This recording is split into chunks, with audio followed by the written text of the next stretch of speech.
Saudara-saudara hadirin yang berbahagia, salah satu nikmat yang diberikan Allah kepada kita di dalam kehidupan ini ialah bahwa Allah Subhanahu wa ta'ala telah menciptakan segala sesuatu serba berpasang-pasangan. Dalam surah Yasin ayat 36 dijelaskan, Subhanallazi khalaqal azwaja kullaha mimma tumbitul ard wa min anfusihim wa mimma la ya'lamun. Maha suci Allah yang telah menciptakan segala sesuatu itu serba berpasang-pasangan, dari apa yang tumbuh di permukaan bumi, apa yang ada di dalam diri mereka sendiri, dan apa-apa yang mereka tidak mengetahuinya. Demikianlah kita lihat siang berhadapan dengan malam, benar berhadapan dengan salah, dan laki-laki berhadapan dengan perempuan. Setelah Allah menciptakan segala sesuatu itu serba berpasang-pasangan, maka Allah menetapkan aturan permainan yang mengatur seluruh kehidupan makhluk yang serba berpasang-pasangan itu. Kita tentu maklum, apapun saja yang kita lakukan dan kita perbuat tanpa ada aturan akan berakhir dengan kekacauan. Cobalah kita bikin satu sekolah, buka satu sekolah, tidak usah pakai aturan, tentu kacau. Bikin organisasi tanpa memakai aturan, tentu kacau. Demikian daripada kehidupan ini, kalau tanpa ada aturan, tentu kekacauan yang akan timbul. Allah pencipta manusia. Allah tahu benar kemampuan maksimal manusia. Oleh sebab itu, aturan permainan yang diturunkan Allah tentu sesuai benar untuk manusia. Satu contoh kecil, pabrik mobil di Jerman bikin mobil namanya Mercy. Seiring dengan itu dia keluarkan buku petunjuknya. Mobil ini namanya Mercy, kecepatan maksimal sekian ratus kilometer per jam, daya angkut maksimal sekian ratus kilogram. Kalau rusak memperbaikinya begini, onderdilnya pun ini. Karena pabriknya yang membuat mobil, lalu pabriknya pula yang mengeluarkan buku petunjuk, sudah tentu buku petunjuk itu sesuai benar dengan mobilnya. Dan tidak bisa kita punya mobil Mercy rusak, lalu kita perbaiki dengan menggunakan buku petunjuk yang dikeluarkan oleh pabrik mobil Toyota misalnya. Jelas mobil bukan tambah baik, malah makin hancur tidak karu-karuan. Kalau manusia menginginkan satu hidup yang baik, tidak ada pilihan lain, dia harus memakai aturan yang diturunkan oleh yang bikin manusia. Dan aturan itu telah turun dalam bentuk agama Islam yang kita cintai ini. Manusia laki-laki dihiasi dengan perasaan senang cinta kepada perempuan. Itu biasa, normal, wajar. Tapi lalu Allah menurunkan aturan permainan yang kalau peraturan ini dilanggar akan membawa kerugian bagi manusia sendiri. Bahwa laki-laki senang sama perempuan itu normal. Agama membuat aturan silahkan senang, tetapi lewat satu pintu yang disebut nikah. Kalau peraturan ini diabaikan, yang rugi tentu manusia sendiri. Misalnya PLN keluarkan pengumuman, nanti malam mulai jam 6 sampai subuh listrik se-Jakarta mati total. Kita ingat, ini nanti malam saya giliran ronda. Pagi-pagi sudah kita siap beli batu baterai, masukkan ke dalam baterai. Dari sejak kita beli sampai sore itu baterai kita soroti terus. Tentu setelah sore soak batu baterai itu. Datang malam berangkat kita ronda, Kalau disoroti lagi kan baterainya sudah nggak terang lagi. Sudah sewak. Sebab apa? Belum waktunya sudah disoroti terus. Sekarang kalau ada orang belum masuk pintu pernikahan, nafsu seksualnya diobral terus. Itu kan sama juga belum datang malam baterainya sudah disoroti terus. Nanti masuk pernikahan soak. Berhadapan dengan istrinya barangkali sudah nggak bisa apa-apa, cuma nyengir saja. Yang rugi manusia sendiri. Itulah sebabnya Allah lalu mengatur bahwa laki senang sama perempuan lewat satu pintu yang disebut dengan nikah. Maka pada pertemuan kali ini kita akan bicara tentang nikah dalam Islam. Saya bagi kepada 3 masalah pokok saja. Pertama, pengertian dan kedudukan nikah menurut Islam. Yang kedua, motivasi pernikahan. Karena apa orang itu seharusnya melakukan nikah. Dan yang ketiga, membina rumah tangga bahagia menurut contoh Rasulullah Sallallahu Alaihi Wasallam. Hadirin yang saya hormati, kita mulai dengan yang pertama, pengertian nikah. Dalam kehidupan sehari-hari ada 2 kata yang sering kita gunakan, kawin dan nikah. Kalimat kawin kelihatannya dipergunakan oleh semua makhluk hidup. Lain dengan nikah, ini hanya digunakan khusus untuk manusia muslim. Makanya kita sering dengar orang bilang kucing kawin, ayam kawin, kambing kawin, dan belum pernah kita dengar ada ayam nikah atau kucing nikah. Sebab apa? Nikah ini cuma dipakai oleh makhluk bernama manusia yang muslim. Apa pengertian nikah? Seorang tokoh, Abi Yahya Zakaria Al-Ansari, di dalam kitab Fathul Wahhabnya menjelaskan, an-nikahu aqdun yatadammanu ibahatal wat'i bilafzi inkahin au nahwihi. Nikah adalah akad, yaitu ijab dan qabul, yang akad ini menjamin dibolehkannya pergaulan bebas antara laki-laki dan perempuan. Jadi kalau sementara anak muda kita beranggapan bagaimana Islam ini kolot, masa laki-laki tidak boleh bergaul dengan perempuan, itu anggapan salah.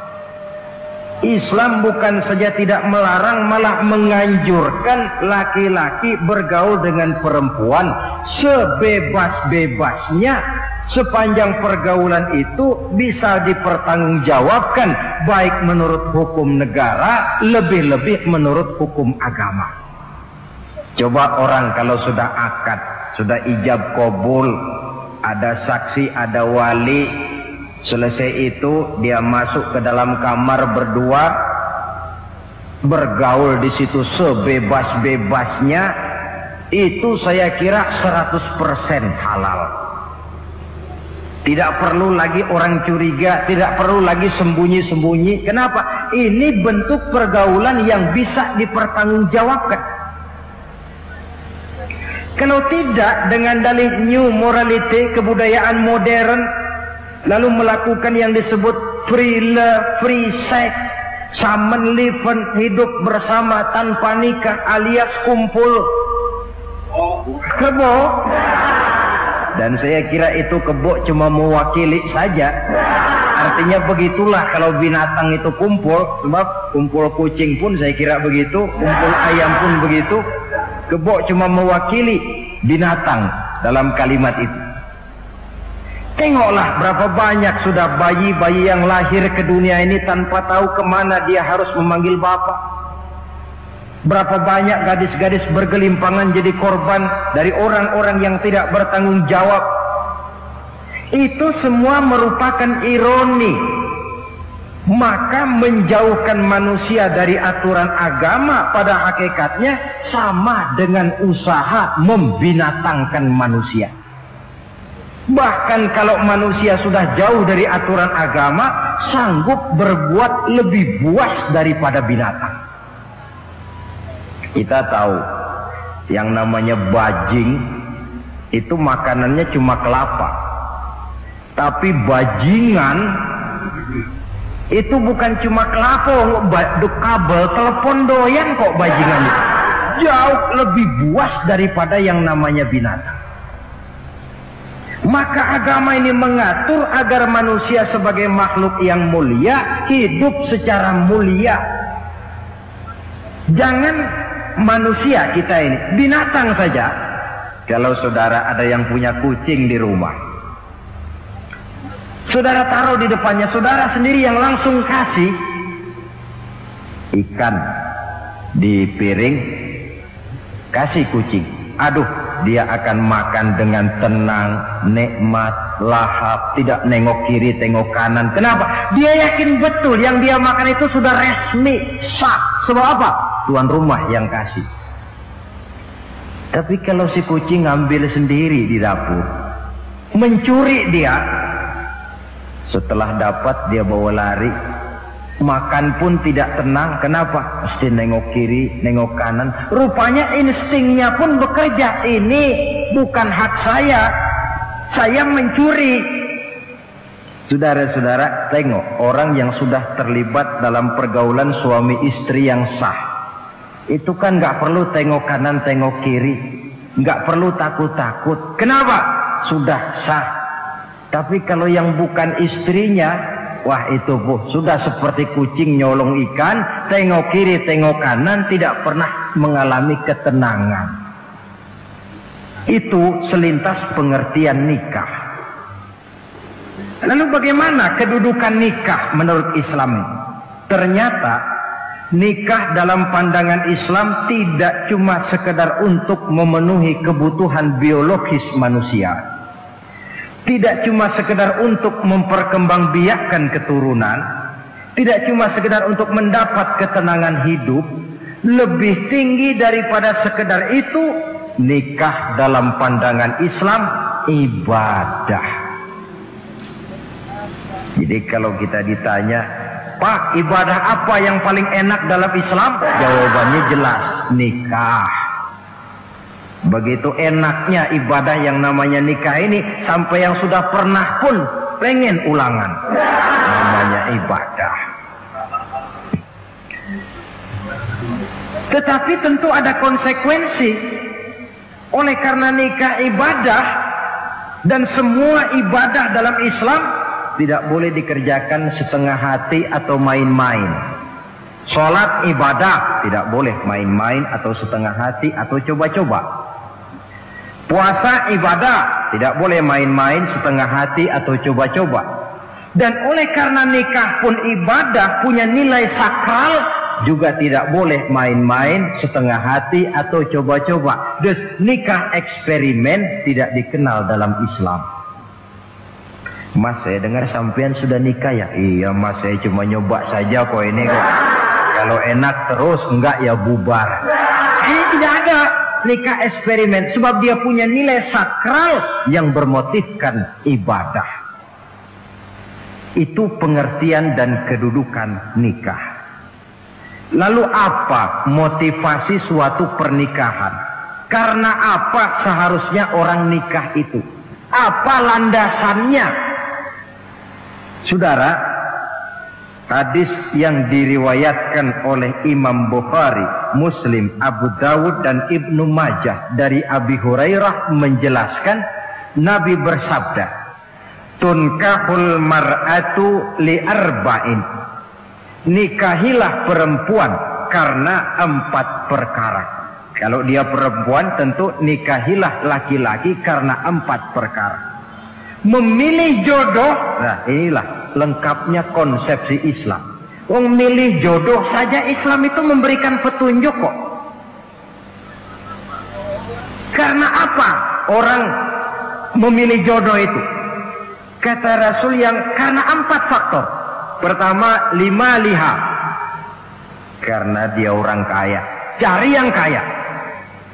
Yang kedua, lihasabiha, karena dia keturunan orang baik-baik, cari keturunan orang baik-baik. Yang ketiga, lijamaliha, karena dia cantik, cari yang cantik. Dan yang keempat, lidiniha, karena dia orang taat beragama, cari orang yang taat beragama. Kalau berkumpul keempat-empatnya, rasanya surga dunia sudah. Coba lihat, suami mana sih yang tidak bangga punya istri cantik, kaya, keturunan orang baik-baik, lalu taat beragama? Atau istri mana sih yang tidak bangga punya suami ganteng, kaya, keturunan orang baik-baik, dan taat pula beragama? Tapi kan terus terang, yang kumpul keempat-empatnya kan boleh dibilang jenis makhluk langka. Sulit. Kadang-kadang cantik, kaya, akhlaknya kayak setan. Ada saja kurangnya. Oleh karena ada saja kurangnya, lalu Nabi memberikan stressing, penekanan. Fazfar bizatiddin taribat iyadah. Pilih orang yang taat melaksanakan agama, niscaya hidupmu akan berkah.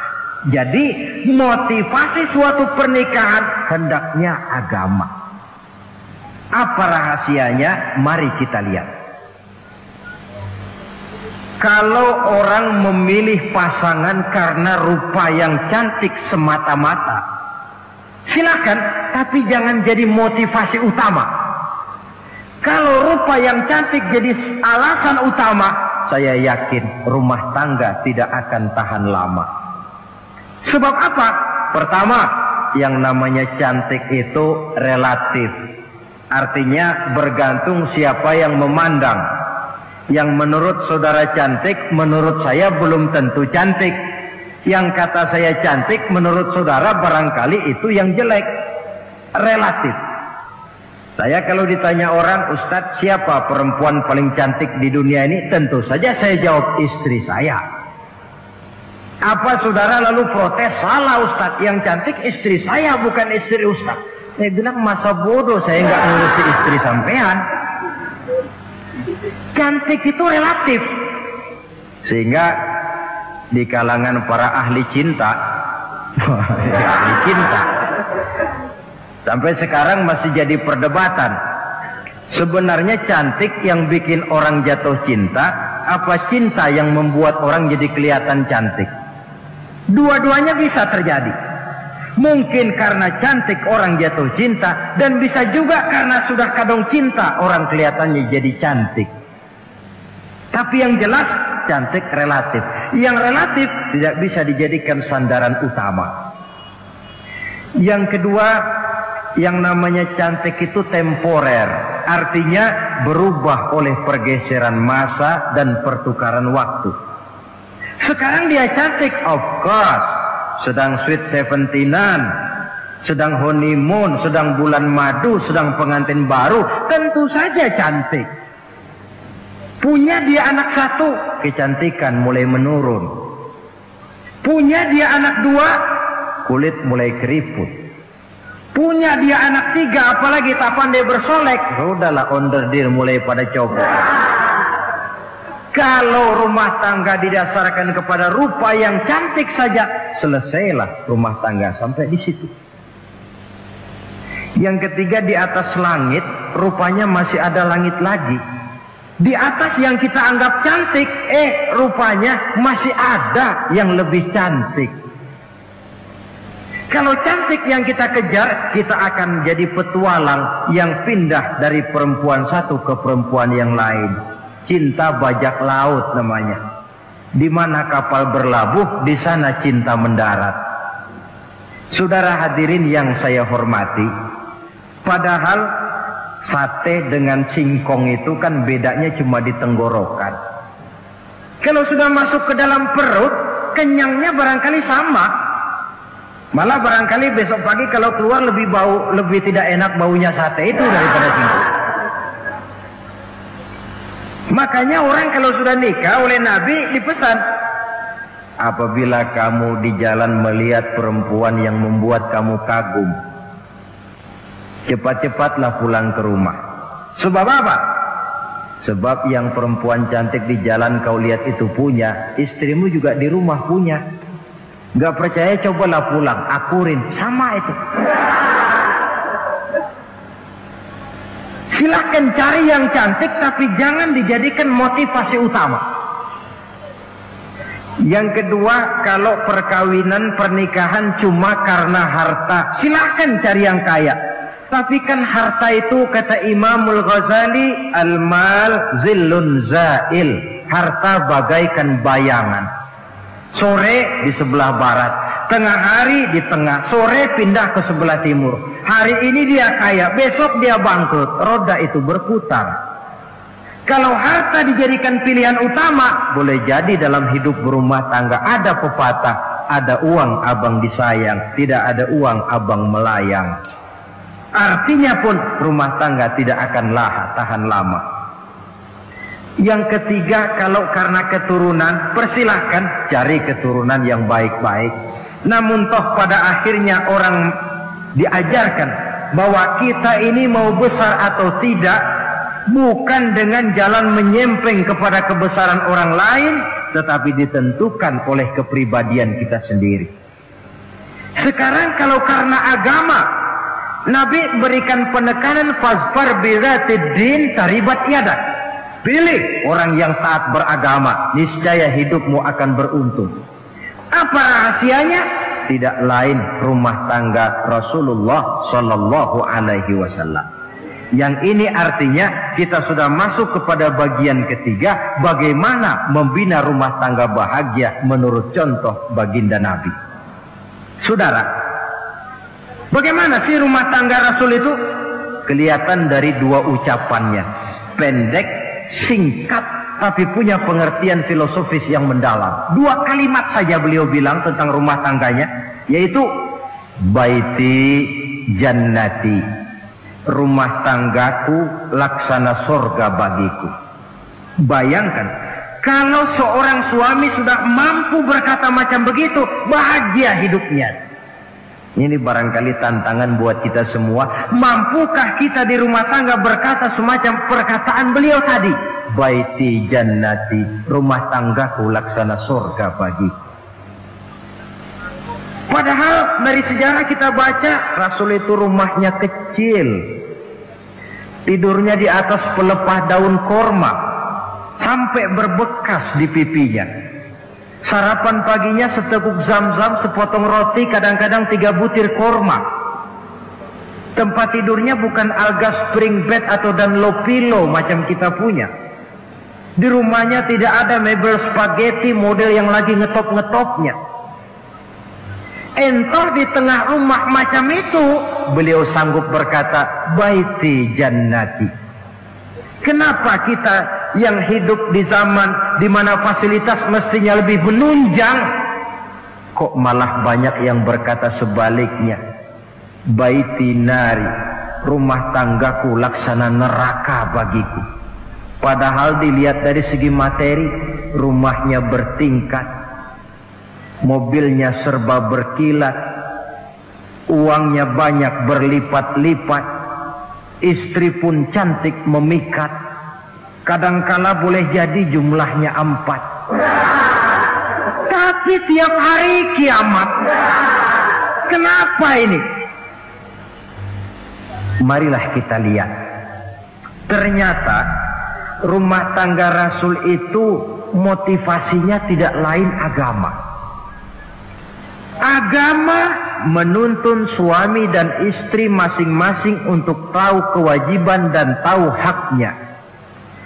Kalau kewajiban sudah dilaksanakan, lalu hak diberikan, akan timbul pengertian, understanding.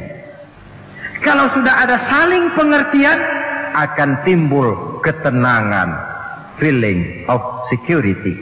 Dan ketenangan tangga utama untuk mencapai yang disebut bahagia. Itu sebabnya hakikatnya membicarakan rumah tangga yang berdasarkan agama tidak lain adalah bagaimana seharusnya seorang suami melaksanakan kewajibannya dan seorang istri melaksanakan tugasnya. Artinya kewajiban suami itu apa? Kewajiban istri itu apa? Kewajiban istri hak suami, kewajiban suami hak untuk istrinya menurut tuntunan dan tuntutan agama. Saudara hadirin, menurut hadis riwayat Abu Dawud dari Muawiyah bin Haidah, satu hari Rasul ditanya, "Ya Rasul, apa sih hak istri-istri kami ini? Artinya kewajiban kami sebagai suami ini apa?" Rasul menjawab, pertama, an tat'amaha iza ta'imta. Kau beri istrimu makan sebagaimana engkau makan. Saudara hadirin, tetapi seorang istri pun kalau sudah diberikan nafkah oleh suaminya untuk mengatur makanan, dia harus pandai mengaturnya dengan sebaik-baiknya. Menu yang teratur, gizi yang lengkap, dan saya kira yang namanya 4 sehat 5 sempurna itu kan tidak berarti bahwa hidup ini harus serba mewah, tidak. Yang penting ada variasi sehingga tidak merangsang suami untuk makan di luar. Jangan misalnya tahu suaminya senang jengkol lalu tiap hari saja jengkol, itu kan bisa kejengkolan suami. Dengan demikian, masalah yang kelihatannya sepele tetapi yang sebenarnya bisa menjaga keharmonisan atau malah keretakan rumah tangga harus kita perhatikan dengan sebaik-baiknya. Suami memberikan nafkah, dari jumlah itu 60% lari ke kredit, 40% lari ke dapur. Tentu pada akhirnya sang suami akan merasa curiga, padahal barangkali istrinya pun berniat baik, cuma hanya tidak ada keterbukaan di dalam mengurus masalah-masalah yang berhubungan dengan dapur. Inilah kewajiban yang pertama dari seorang suami, kewajiban yang menyangkut masalah pangan. Lalu yang kedua, wa taksuwaha izaktasaita. Engkau beri istrimu pakaian sebagaimana engkau berpakaian. Suami yang adil, pakaian yang dia pakai sama harganya dengan yang dibelikan untuk istrinya, kecuali tentu kalau istrinya ridho. Zalim seorang suami jikalau untuk dia misalnya dia beli pakaian yang mahal-mahal, jasnya dia pakai Switzerland wool, sarungnya Samarinda. Kalau dia pakai sepatu, belilah sepatunya. Sementara istrinya cuma pakai kain belacu saja. Kenapa mesti begitu? Sebab, saudara hadirin, istri kita sebenarnya adalah bagian daripada hidup kita. Baik dia dilihat orang, baik juga kita disebut orang. Jelek dia dipandang orang, tentu jelek juga nama kita disebut orang. Apalagi hidup bermasyarakat, kadang-kadang mulut usil itu kan sudah banyak macam ragamnya. Itu siapa sih perempuan yang jalan? Kenapa? Itu pakaian yang tidak dipakai sih tidak mahal, cuma pakaiannya serasi, pantas, enak dilihat. Oh, terang saja dia kan istrinya si Miun. Nah, Miun yang sedang tidur barangkali tidak tahu apa-apa mendapat sebutan baik.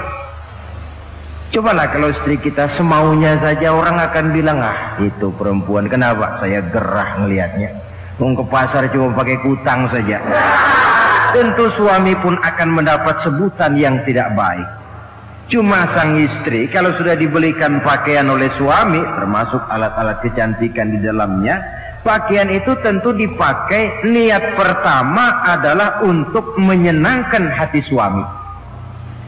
Seorang istri yang memakai bedak untuk menyenangkan suami, misalnya tiap polesan bedak ada pahalanya. Dia pakai lipstik untuk menyenangkan hati suaminya, tiap goresan lipstik ada pahalanya, bernilai ibadah. Ini kewajiban yang kedua. Yang ketiga, wala tadribil wajha. Kalau marah jangan memukul muka. Maksudnya apa ini? Kewajiban memberikan perlindungan, sehingga si istri merasa ada tempat dia mengadu, ada tempat dia melarikan persoalan, ada tempat dia bergantung. Kalau marah jangan memukul muka, dan memukul itu pun upaya terakhir. Kalau tidak bisa dengan kata yang lemah lembut, agak sedikit keras katanya. Kalau dengan kata yang keras tidak juga bisa pisah tempat tidur. Kalau memang tidak bisa juga dengan pukulan yang tujuannya bukan untuk menyakiti, tetapi untuk mendidik. Allah tadribal wajha. Kalau marah jangan memukul muka, dan memukul pun bukan jalan pertama, tapi upaya terakhir dengan tujuan bukan untuk menyakiti, tapi untuk mendidik sang istri. Kewajiban untuk memberikan perlindungan. Yang keempat, wala tuqabbih. Jangan memburuk-burukan istrinya. Kewajiban menjaga nama baik. Sebab apa? Dalam satu bahasa yang indah, Al-Quran menjelaskan bahwa suami istri itu laksana pakaian. Hunna libasul lakum wa antum libasul lahunna. Istri pakaian untuk suami, suami pakaian untuk istri. Lihatlah alangkah indah gaya bahasa Al-Quran ini. Diibaratkannya suami istri seperti pakaian. Apa fungsi pakaian? Pertama, pakaian itu kan jadi kebanggaan. Saya bangga memakai baju seperti ini, saudara bangga memakai baju yang saudara pakai. Artinya seorang suami harus berusaha menjadi suami kebanggaan istri, dan seorang istri pun harus berusaha menjadi istri yang dibanggakan oleh suaminya. Jangan yang malah kemudian disesali. Itu kan kalau sudah marah orang kadang-kadang ucapannya nggak terkontrol. Istri marah sama suami, bang, nyesel gue punya laki sama dia. Sudah hilang lagi kebanggaan. Kalau kebanggaan hilang, wibawa pun hilang. Kalau wibawa sudah hilang, maka rumah tangga sudah sulit untuk dipertahankan. Yang kedua, yang namanya pakaian itu kan menutup aurat. Itu tujuan pakaian yang terpenting. Artinya di sini, kalau seorang istri mempunyai kekurangan, suamilah yang menutupi. Kalau seorang suami mempunyai kekurangan, istri juga harus berusaha menutupi. Jangan kekurangan suami diceritakan di pasar umum, atau kekurangan istri dibuka di mana-mana. Itu namanya suami istri tidak berfungsi sebagai pakaian, malah justru saling membuka aurat masing-masing. Iyalah kadang-kadang penyakit ini. Kadang-kadang yang namanya perempuan dari rumah itu berangkat ngaji katanya. Sampai di pengajian apa? Suaminya diakur-akurin. Bayu bagaimana suami? Wah, suami saya payah. Dipayahkannya suaminya di mana-mana. Atau aib dan kekurangan istri diceritakan di mana-mana. Orang bertanya, gimana mas istrinya? Oh, nggak maju. Loh, kenapa istrimu kan cantik? Iya, soal cantik sih iya, tapi tidurnya kok ngiler ini. Nah, ini kan nggak perlu yang macam begini ini. Tidak bisa menjaga apa yang disebut security informasi. Fungsi pakaian sebagai suami istri tidak berjalan di dalamnya. Saling menjaga kehormatan diri. Ini yang keempat. Yang kelima, wala tahjur illa fil bait.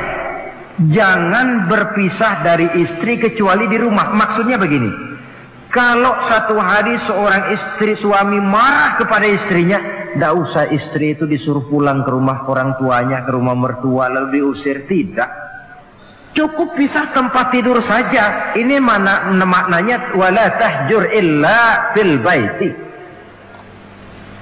Umpamanya, dek malam ini saya sedang tidak enak pikiran, kau tidur di kamar belakang lah, saya kamar depan. Cukup pisah tempat tidur saja, tidak perlu istri dipulangkan ke rumah orang tuanya. Nanti umpamanya tengah malam turun hujan, udara dingin, pikiran berubah, berasa perlu, kan tinggal manggil. Tidak jauh secara psikologis ajaran semacam ini bisa kita terima. Saudara hadirin yang saya hormati, ini pada prinsipnya kewajiban seorang suami. Kewajiban yang menyangkut masalah pangan, sandang, perlindungan, memelihara kehormatan dan menjaga ketenangan di rumah tangga dengan menyelesaikan persoalan rumah tangga itu secara intern. Jangan belum apa-apa sudah mertua diundang, orang tua dibon, persoalan belum tentu selesai tapi masalah sudah meluas. Cobalah kita selesaikan intern dulu. Kalau kemudian ternyata dianggap perlu mengundang orang tua, mertua, keluarga, baru kita upayakan ke arah itu.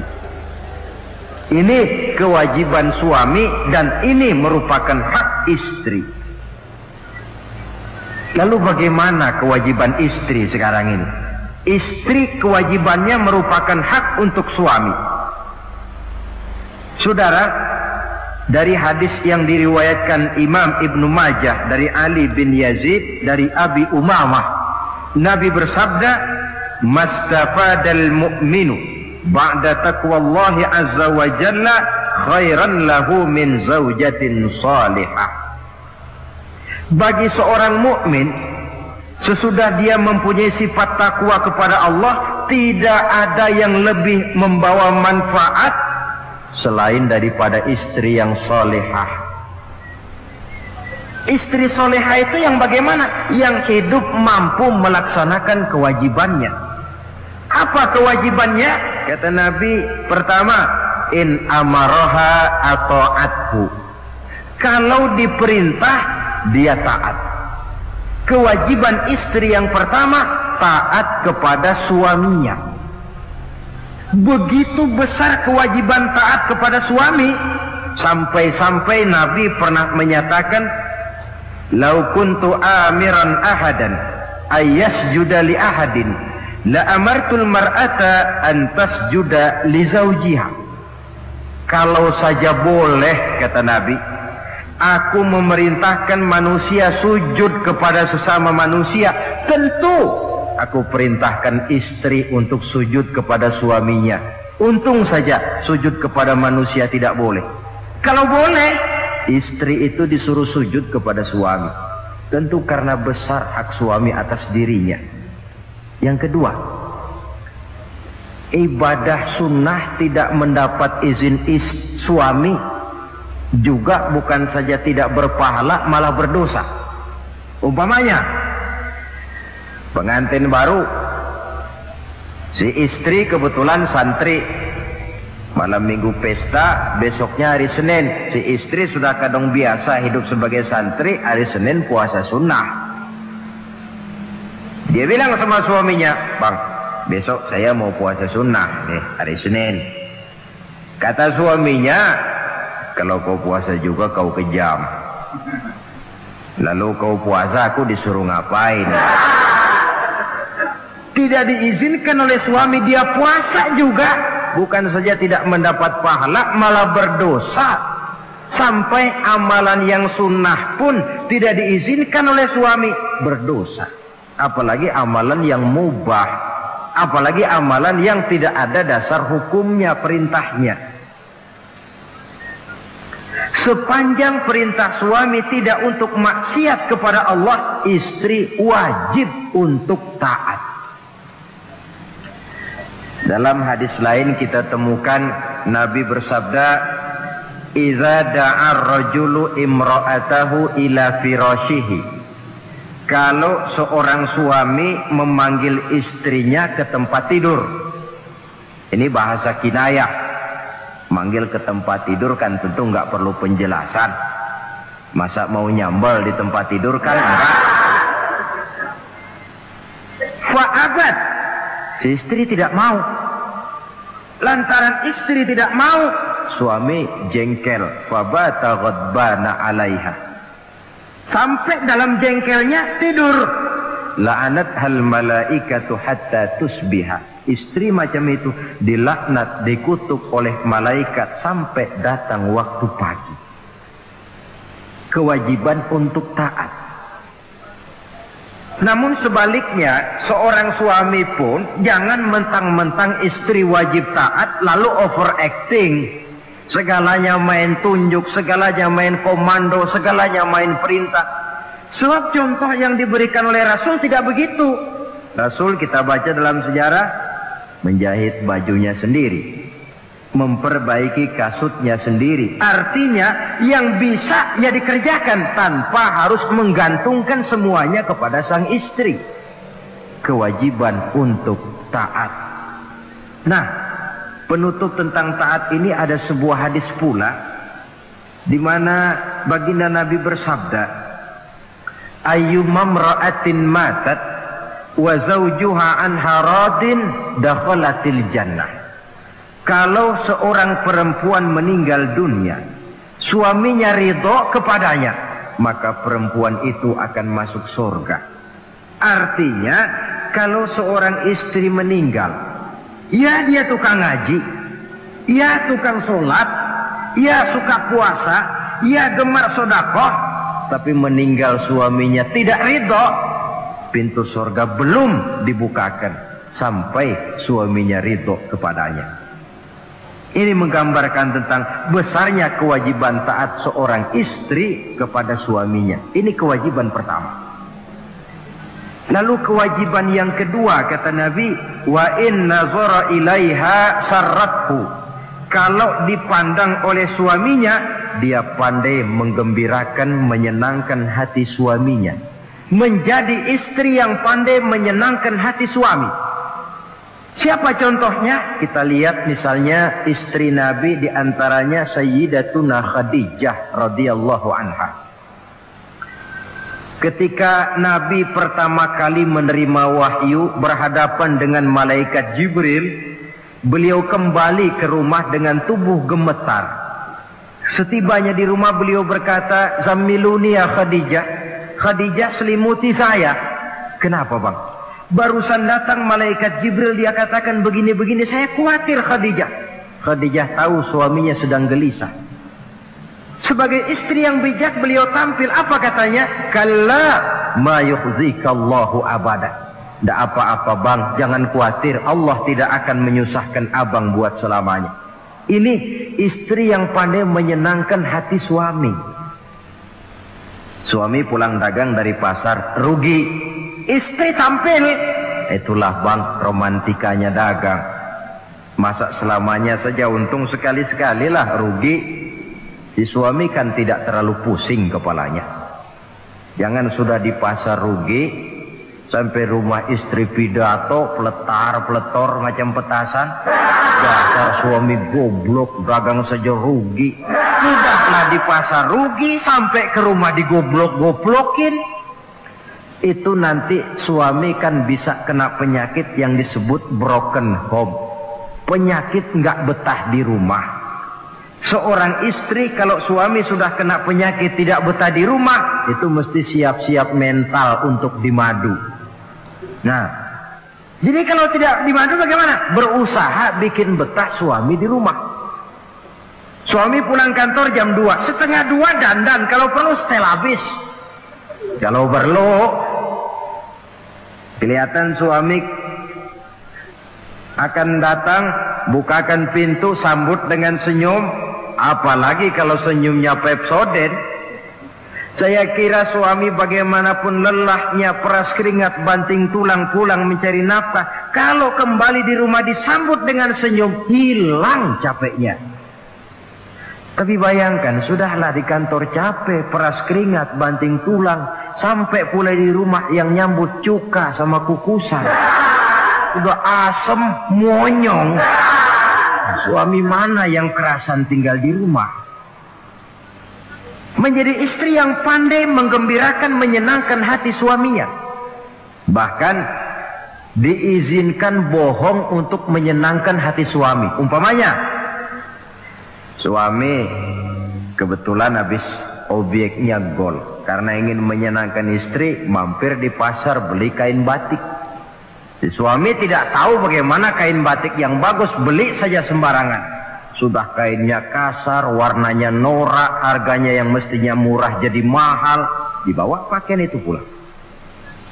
Istri lihat dan tahu kalau ini batik jelek, norak, kasar, harganya pun murah. Tapi dia ingin menyenangkan hati suaminya. Suaminya tanya, bagaimana dek kain batik ini? Waduh bang, bagus betul kain ini. Pinter benar abang milih warna ini. Emang yang kayak begini ini bang, coba lihat tetangga kita mana ada yang pakai kain kayak begini. Ya memang gak ada, jelek. Suami senang tentu.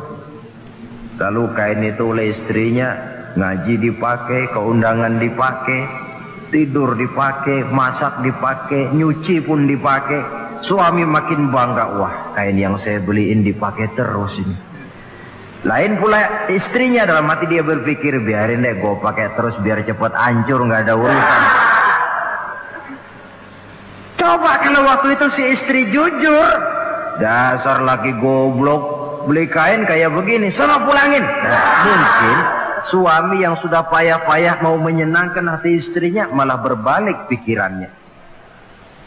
Saudara hadirin, ini kelihatannya penting untuk menjaga suasana keharmonisan di dalam kehidupan berumah tangga. Begitu pula pengertian seorang suami. Rasul pernah pulang dari masjid agak larut malam, rupanya banyak orang bertanya. Ketuk pintu, assalamualaikum, sampai 3 kali tidak dibukakan pintu. Rupanya Aisyah lelap benar tidurnya. Rasul sadar beliau pulang kemalaman dan tahu istrinya capek bekerja di waktu siang. Asyraful anbiya wal mursalin ini menghormati istrinya. Salam 3 kali tak dibukakan pintu, bukan marah, malah gelar sorban di depan pintu. Di situ beliau tidur. Tengah malam Aisyah mau sholat, buka pintu, terkejut lihat suaminya tidur di depan pintu. Dibangunkan. Begitu dibangunkan, Rasul lebih dahulu berkata, Aisyah, maafkan saya pulang terlambat memang sebab banyak yang bertanya di masjid.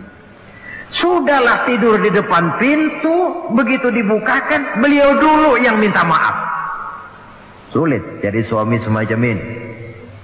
Yang enak kalau sudah nggak dibukain pintu, istri kepulesan, lalu sekali buka pintu kan yang enak kita tunjuk jidatnya, lo tidur kayak tembok ya. Saudara hadirin, menjadi istri yang pandai menyenangkan hati suaminya. Sebab tidak ada seorang suami bisa sukses baik di medan tugas, di masyarakat, di kantor, di toko, di tempat manapun kalau tidak ditunjang oleh peran serta dari para istrinya. Karena itulah perempuan walaupun peranannya tidak begitu kelihatan, sebenarnya sangat menentukan. Seorang suami yang jujur, polos, lugu, sederhana, sanggup menjadi koruptor ulung karena didorong-dorong oleh istrinya. Merangsang ketamakan suami. Istri dibakar oleh tetangganya. Bang, kenapa? Kau kan di kantor kepala bagian. Lalu, tangga kita pegawai kecil saja bang, tapi coba lihat istrinya kalau pakai gelang kayak pelek beca bang gelangnya. Kau kepala bagian gak bisa beliin saya macam gitu, kepala bagian goblok. Lalu bagaimana bu, gaji saya kan sudah jelas segitu. Iya, kamu kan kepala bagian. Apaan kayak di kantor sabet. Kalau sudah main sabut-sabutan begini, sudah merangsang suami untuk berbuat yang tidak baik. Kecil, tidak begitu kelihatan, tapi sangat menentukan. Istri yang soleh, yang bisa melaksanakan kewajibannya, yaitu pandai menyenangkan hati suaminya. Ini kewajiban istri yang kedua. Yang ketiga, wa in aqsama alaihi abarrathu. Kalau suami memberikan sesuatu, dia pandai berbakti, menjadi istri yang pandai bersyukur kepada suami. Kita ingat ketika pulang Mi'raj kan Rasul bercerita, saya dalam perjalanan itu diperlihatkan neraka, kata Rasul. Saya lihat kok isinya kok lebih banyak perempuan daripada laki-laki. Nah, sahabat heran, ya Rasul, lebih banyak perempuan? Iya. Apa mereka tidak sholat? sholat. Apa mereka tidak pernah hadir di majelis taklim? Oh, rajinan dia sama suaminya. Ada apa, tidak pernah baca Quran? Rajin. Lalu kenapa kok isinya kebagian besar perempuan? Rasul menjawab, hunna yakfurnal asir. Mereka umumnya tidak pandai bersyukur kepada suaminya. Hujan panas setahun dibalas dengan hujan sehari. Kalau suaminya sedikit salah, sudah kehilangan pertimbangan, tertutup seluruh kebaikannya. Yang kelihatan cuma salahnya saja. Maka sebaiknya di dalam hidup berumah tangga, baik suami maupun istri itu masing-masing sedia timbangan. Kalau satu saat suami salah, istri ambil timbangan. Timbang, suami saya salahnya ini, jasanya ini. Bertahun-tahun dia hidup mencari nafkah buat saya, membelikan pakaian untuk saya, mencarikan makan untuk saya. Salahnya ini. Timbang, mana lebih banyak salahnya atau benarnya? Dengan demikian kita akan bisa menghasilkan keputusan objektif. Giliran istri yang salah, suami yang ambil timbangan, ukur mana lebih banyak baiknya atau salahnya. Kalau tiap kita masing-masing punya timbangan, insya Allah nilai-nilai objektif dari suatu pertimbangan akan bisa kita temukan dalam mengambil keputusan. Istri yang pandai berbakti membalas budi daripada suaminya. Kewajiban yang keempat dari seorang istri, wa in ghaba anhu nasahathu fi nafsiha wa malihi. Kalau suami tidak ada di rumah, dia pandai menjaga kehormatan dirinya dan pandai menjaga harta suaminya. Tidak mencari kesempatan dalam kesempitan. Suami lembur, istri ngompleng. Dan pandai menjaga harta suaminya. Nah, coba lihat. Kalau seorang suami ada uang di kantongnya 100 rupiah. Ada tukang minta pengemis, istri ambilkan saja tanpa izin suaminya uang di kantong suami 100. Dia sedekahkan. Niatnya tentu baik. Si istri dapat dosa, si suami dapat pahala. Perbuatan sedekahnya itu betul, tapi mengambil uang tanpa izin suami itu yang salah. Dan ternyata salah itu lebih besar daripada pahala yang dia lakukan lantaran bersedekah itu. Kalau ini terwujud, maka suasana saling mempercayai akan tumbuh. Kalau sudah saling mempercayai, rasanya akan terwujud kedamaian dan ketenangan. Suami meninggalkan rumah dengan perasaan tenang, istri pun melepas suami dengan perasaan damai, tanpa was-was, tanpa curiga, dan sebagainya. Dan ini modal yang paling utama, mewujudkan saling kepercayaan dalam membina hidup bahagia. Saudara, jadi dengan demikian, kewajiban suami dan kewajiban istri yang merupakan bagian tidak terpisahkan dari bagaimana membina rumah tangga berdasarkan tuntunan agama, merupakan hal yang dicontohkan oleh Nabi kita Muhammad sallallahu alaihi wasallam. Dengan satu kesimpulan, rumah tangga Nabi bahagia karena rumah tangga itu disinari oleh ajaran-ajaran agama. Sehingga timbul saling pengertian membawa kepada ketenangan, dan ketenangan sesungguhnya tangga utama mencapai rumah tangga bahagia. Tanpa materi orang memang sulit untuk bahagia. Tapi materi semata-mata bukan merupakan jaminan bahwa orang akan hidup bahagia. Banyak isak tangis berbunyi di rumah-rumah mewah, dan banyak sendak gurau, tawa dan canda, tawa lerai di rumah-rumah sederhana.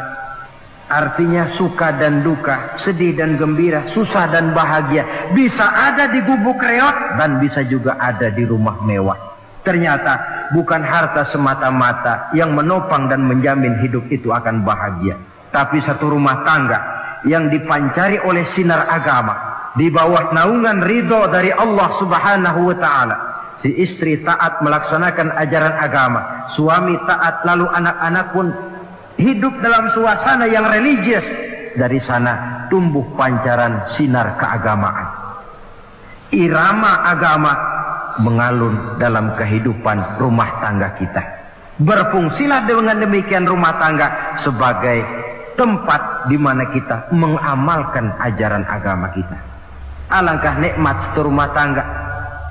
Istri ahli ibadah, suami pun ahli ibadah, anak-anak pun terbiasa oleh lingkungan untuk hidup melaksanakan suatu ibadah. Dan keberhasilan di rumah tangga awal untuk menuju keberhasilan di masyarakat, di tempat tugas, dan di tempat-tempat lainnya. Sebaliknya, kehancuran rumah tangga akan selalu menjadi awal kehancuran karir di masyarakat, di tempat kerja, dan di tempat-tempat lainnya. Oleh karena itu, berangkat dari hal semacam inilah, maka kita berkeyakinan rumah tangga yang bahagia ialah rumah tangga yang didasarkan kepada ajaran agama. Sehingga tercapailah kebahagiaan hidup di dunia yang langsung menopang kepada kebahagiaan hidup di akhirat.